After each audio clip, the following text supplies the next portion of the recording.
480 bis, the Hellespont. You are standing on the water itself.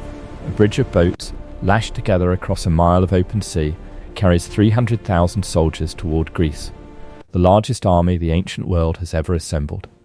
Iron, horses, war elephants, the Persian Empire moving as one body, every god invoked, every empire watching. At the center of that power, not a general, not a priest, a woman. Her name is Amestris, and in 3 decades, history will do to her what no sword ever could. The story goes like this. Xerxes I, king of kings, ruler of the known world, becomes obsessed with his brother's wife. The brother's name is Masistes. His wife is beautiful. Xerxes wants her. He cannot have her.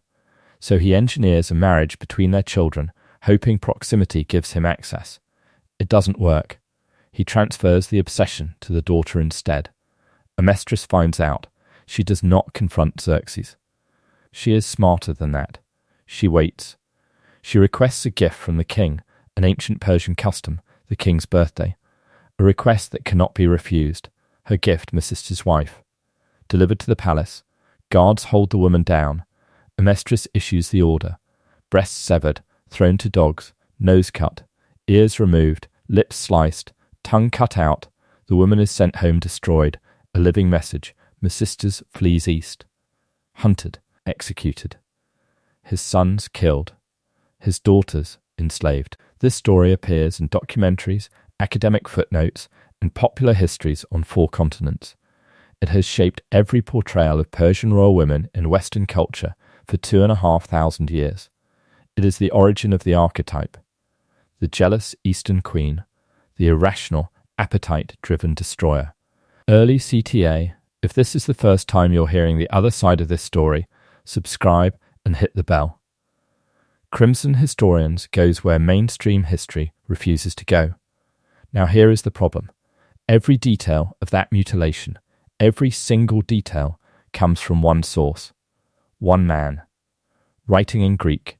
For a Greek audience. At the precise historical moment when Greece and Persia had been at war for 50 years. His name was Herodotus. And when archaeologists excavated the administrative core of the Persian Empire itself, 30,000 clay tablets recording every royal decree, every grain allocation, every judicial act issued from the palace at Persepolis, Amestris' name appeared on those tablets. Her power was documented, her movements recorded, her authority confirmed. The mutilation was not there. Not one line, not one guard allocation, not one judicial sanction. The most famous act of royal violence in ancient Persian history left 0 administrative trace and 30,000 records designed to capture exactly that kind of event. The tablets name her. The crime is invisible. That gap between what Herodotus wrote and what the clay actually says is not a footnote. It is not a minor scholarly dispute. It is the entire story. Because Amestris was not a jealous wife who destroyed a rival's face, she was one of the most structurally powerful women in the ancient world. A queen who navigated 4 decades of palace coups, succession wars, and imperial collapse, and survived every single one. A woman whose real power was so documented, so undeniable, so threatening to the civilizations writing her history, that they needed to turn her into a monster. And they did. What followed was not mutilation in a Persian courtyard. It was mutilation in an Athenian manuscript. The question is, who built the knife and why? The Persepolis fortification tablets. Excavated, 1933. Persepolis, Iran. 30,000 clay tablets pulled from the fortification walls and treasury of the Achaemenid Empire's ceremonial capital, now partially housed at the Oriental Institute, Chicago. They are the closest surviving equivalent to the empire's internal hard drive, and they record everything. Grain rations for workers, wine allocations for priests, travel provisions for royal women moving independently between administrative centres. Resource transfers so granular they include specific delivery routes for specific attendants on specific dates. The Persepolis bureaucracy was not sloppy. It was obsessive. It documented transactions so minor that a wine delivery to a single royal attendant on a road between Persepolis and Susa has its own clay record. This matters. In the ancient world, royal violence was not spontaneous. It was administrative. Guards were allocated, witnesses summoned, official sanction recorded, resources expended. A queen ordering the surgical destruction of another woman's face inside the royal palace would have generated paperwork. Multiple entries, multiple authorizations. The Persepolis system documented events far smaller. The tablets are silent. Historian Maria Brosius, reconstructing Achaemenid royal women from the administrative record, identified something the Greek sources never mentioned: Persian royal women. Exercised genuine institutional authority. They issued ration orders. They commanded subordinates. They travelled independently between imperial centres. The court Amestris occupied was not a gilded cage. It was a functioning bureaucratic environment, and women were participants in its governance, not decorations of it. The records confirm her power. They erase her crime. Now here is the structural problem that Herodotus creates. He was writing between 450 and 420 BC for Athenian audiences who had been invaded by Persia twice in living memory, who had watched their city burn, who had built an entire civilization narrative around their moral superiority to the East. He needed them to believe that superiority was real. He had a template. An archetype Greek audiences already recognized: the Eastern Queen. Irrational, appetite-driven, capable of spectacular, inexplicable destruction. That archetype was not invented for Amestris. It was waiting for her. Amestris was not born into power. She was engineered into it, and the engineering started before she drew her first breath. Her father, Otanes, not a minor court noble. Otanes was one of the 7 Persian aristocrats who overthrew the false king Smerdis in 522 BC and installed Darius I on the throne. He was a co-founder of the empire's second political order. When Darius began consolidating absolute power, Otanes negotiated something so extraordinary it reads like a constitutional anomaly his family would be permanently exempt from. Royal commands. No king could compel an Otanes. The deal was remarkable enough that Herodotus, the same Herodotus who later turns Amestris into a monster, records it as a foundational moment of Achaemenid governance. She married Xerxes before his succession was settled. That timing is everything. Darius had multiple eligible sons. The succession was contested. Amestris' family's political weight was a real variable on the scale, and Xerxes won. By the time his army crossed the Hellespont in 480 BC, she had produced at least 3 sons, including Artaxerxes, the child who would eventually inherit everything. She was not decorative. She was load-bearing. The tablets confirm it. Royal women in the Persepolis record received enhanced travel rations, a specific administrative designation indicating independent movement between imperial centres. They issued direct orders. Their households functioned as economic subunits of the imperial network. Amestris occupied a court where female authority was not ceremonial. It was systemic. This was a woman who understood power as leverage. Resource. Survival. So why, given 40 years of documented structural authority, does the historical record hand us a monster? Follow the political utility. The answer is darker than the mutilation story itself. Here is the reframe. The question was never whether Amestris committed violence. Strip away the Greek moralizing and look at the raw operational reality of the Achaemenid court. Kings blinded their brothers. Queens arranged poisonings.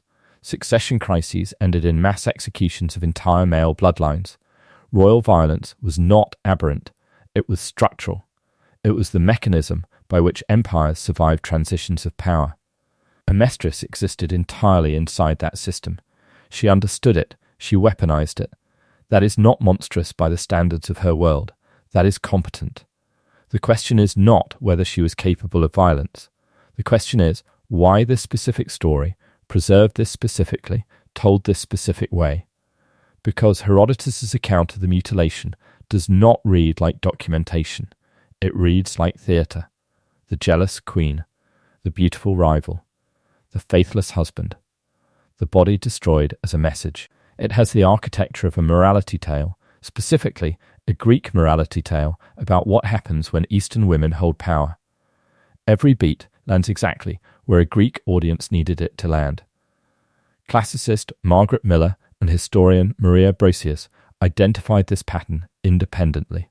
Across Greek historiography of Persia, a consistent archetype emerges: the royal woman who is irrational, emotionally uncontrollable, dangerous not through intelligence, but through appetite.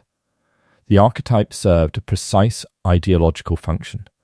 If Persian queens were monsters driven by jealousy, Persian court culture was barbaric. If Persian court culture was barbaric, Greek civilization was its moral superior. If Greek civilization was superior, then Athens' 50-year war against Persia was not territorial aggression. It was correction, civilization defending itself against savagery. Amestris was not the only Persian royal woman subjected to this template.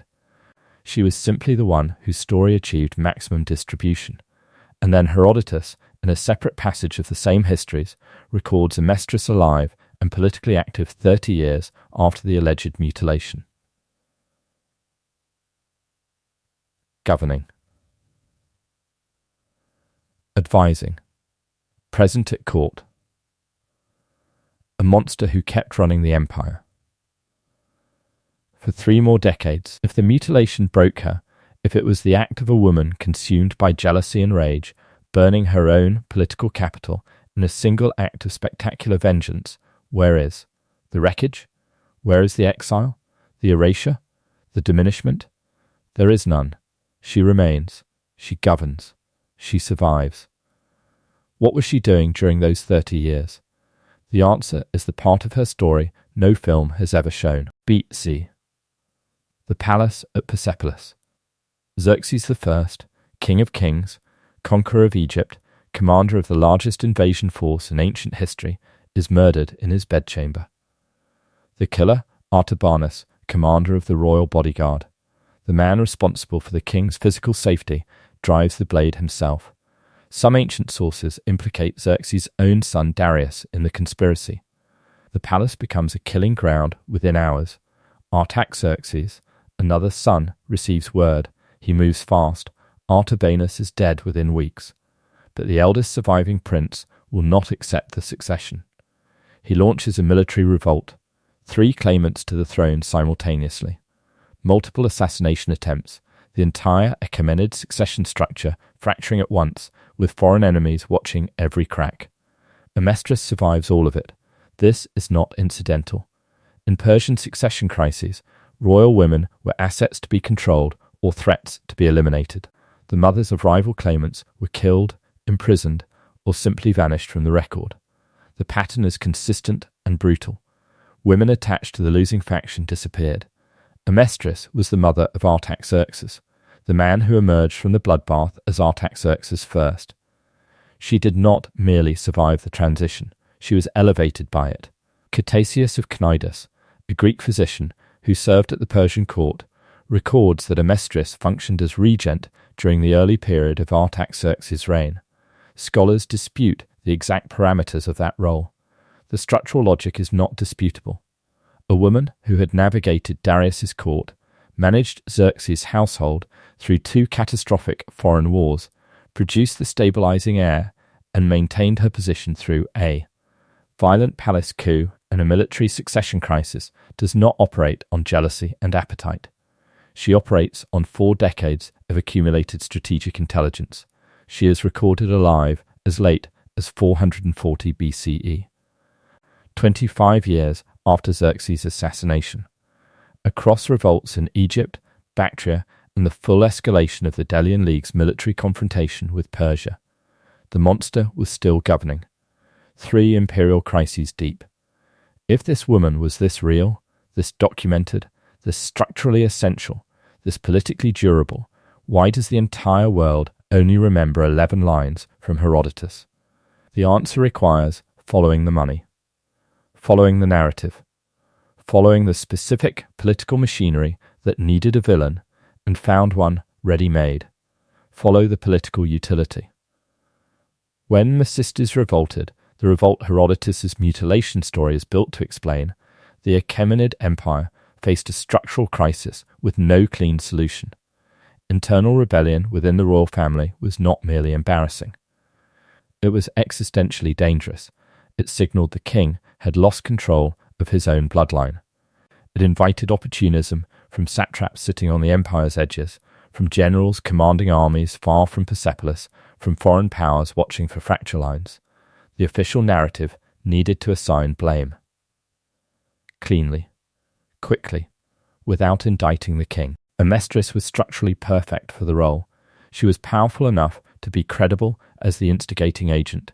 She was a woman, which made her violence legible to Greek audiences as irrational, emotional, disproportionate, rather than calculated and strategic. And she was not the king, which preserved the fiction of Xerxes' rational sovereignty. The revolt becomes a domestic scandal rather than a political failure. The king is betrayed by his queen's jealousy rather than by his own mismanagement of succession, land allocation, and military loyalty. Historian Lloyd Llewellyn-Jones, reconstructing Achaemenid court dynamics, identified this as a structural pattern, not an isolated incident. Greek sources consistently displace political violence away from Persian kings and onto their queens. The queens absorb the dysfunction. The kings remain coherent.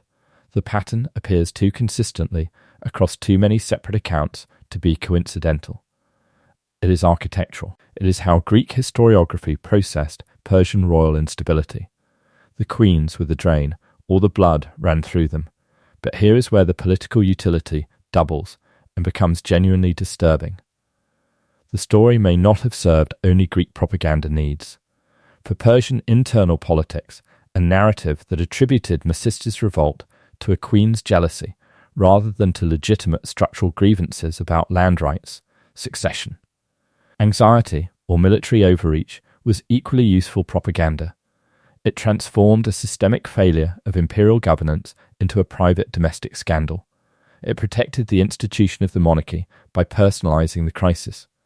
It gave the Persian court a story it could tell itself about why the king's brother tried to tear the empire apart.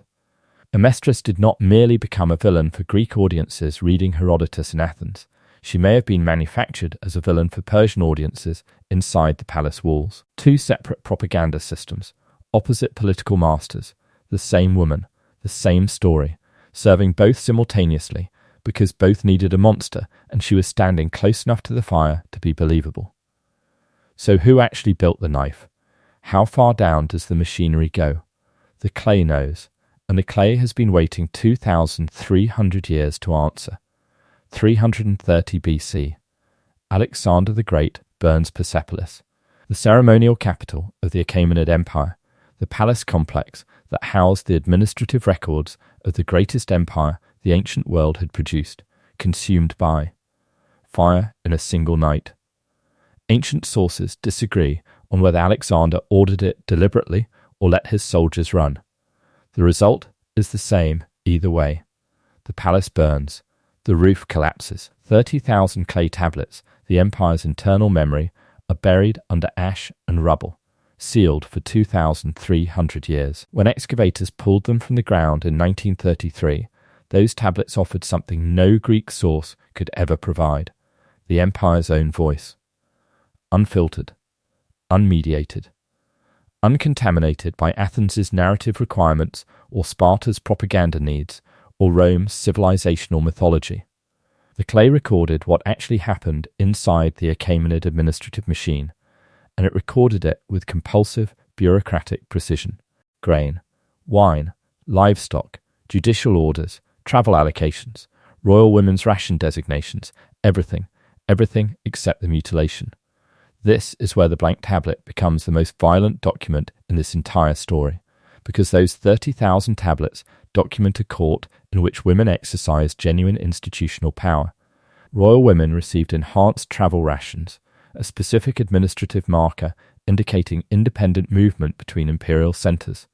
They issued direct commands to subordinates. Their households operated as functioning economic subunits of the imperial network. They were not ornamental. They were operational. Amestris lived inside that structure. Her authority was real, documented, systemic. The tablets confirm her world with extraordinary specificity, and in all 30,000 records capturing transactions smaller than a wine delivery to a single attendant on a single road, there is no entry for a mutilation, no guard allocation, no judicial sanction, no administrative trace of a woman's destruction ordered by the queen. What Herodotus did was surgically precise. He took what was real, her power, her institutional reach, her documented authority, and fused it to what was imaginary, her savagery. The result was not history, it was a template. Power plus monstrosity, authority plus appetite. Real enough to be believed, false enough to be useful. And for 2,500 years, every documentary, every film, every classroom retelling of Xerxes' court copied that template without reading the clay underneath it. The blank space on the tablet is screaming. No one looked. But the template did not die with Herodotus. It adapted, it migrated through centuries, it found new hosts. And its most recent iteration reached 300 million viewers in a single decade. After Amestris disappears from the record, sometime after 440 BC, the empire she stabilized continued for another century. Artaxerxes I ruled until 424 BC. The Achaemenid Empire itself survived until Alexander's fire in 330 BC. 110 years after her last documented appearance, the dynasty she helped preserve was still standing. She outlasted the historians who destroyed her. But the template she left behind, the irrational Eastern queen, appetite-driven, capable of spectacular barbaric destruction, did not die with Herodotus. It migrated.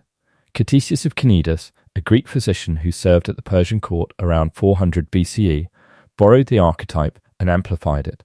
His Persica made Herodotus look restrained. Persian royal women in Ctesias are poisoners, manipulators, orchestrators of mass violence, monsters dressed in silk.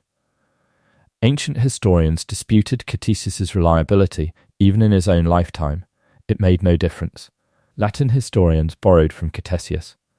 Renaissance scholars built their Persian archetypes on top of Latin sources. The chain of transmission ran unbroken from Athens to Hollywood. In 2006, the film 300 reached global audiences in the hundreds of millions. The Persian court, decadent, cruel, sexually aberrant, governed by appetite. The Greek warriors, disciplined, noble, defending civilization against Eastern barbarism.